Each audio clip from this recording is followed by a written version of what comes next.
Female friendships എത്ര important ആണെന്നുള്ളത് ഞാൻ ഇവിടെ വന്നു കഴിഞ്ഞിട്ടാണ് കേട്ടോ മനസ്സിലാക്കിയത്. കാരണം എനിക്ക് മുന്നേ അങ്ങനെ ഫ്രണ്ട്സ് ഒന്നും അധികം ഉണ്ടായിരുന്നില്ല. ഞാൻ ഉണ്ടായിരുന്നെങ്കിൽ തന്നെയും അങ്ങനെ കറങ്ങാൻ പോവുകയോ അവരായിട്ട് എന്തെങ്കിലും കാര്യങ്ങൾ എൻജോയ് ചെയ്യുകയോ അങ്ങനെയൊന്നും ഉണ്ടായിരുന്നില്ല. അലോൺ ടൈം മാത്രമല്ലാണ്ട് അല്ലെങ്കിൽ മീ ടൈം മാത്രമല്ലാണ്ട് ഞാനാകുന്ന ഒരു സമയമാണ് എൻ്റെ ഫ്രണ്ട്സിനോട് ഞാൻ പുറത്ത് പോകുമ്പോൾ കേട്ടോ.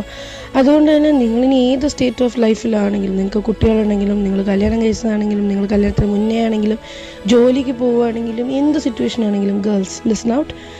ഒരു ഫീമെയിൽ ഫ്രണ്ടെങ്കിലും അല്ലെങ്കിൽ വൈബ് മാച്ച് ചെയ്യുന്ന കുറച്ച് പേരെങ്കിലും നമ്മുടെ ചുറ്റും ഉണ്ടെങ്കിൽ, I am not saying that it should only be female friends, let it be friends. ആണുങ്ങളോ പെണ്ണുങ്ങളോ ആരാണെങ്കിലും, go with them, go out with them, have fun, enjoy. When you have bunch of people who you believe that they won't judge you for anything, that is the real friendship that you get. അതെനിക്ക് മനസ്സിലാക്കാൻ തന്നെ ഒരു 29 വയസ്സെടുത്തു കേട്ടോ. ശരിക്കും judge ആവാതെ നമ്മളൊരു സർക്കിളിൽ നിൽക്കാൻ പറ്റുക എന്ന് പറയുന്നത് തന്നെ വലിയ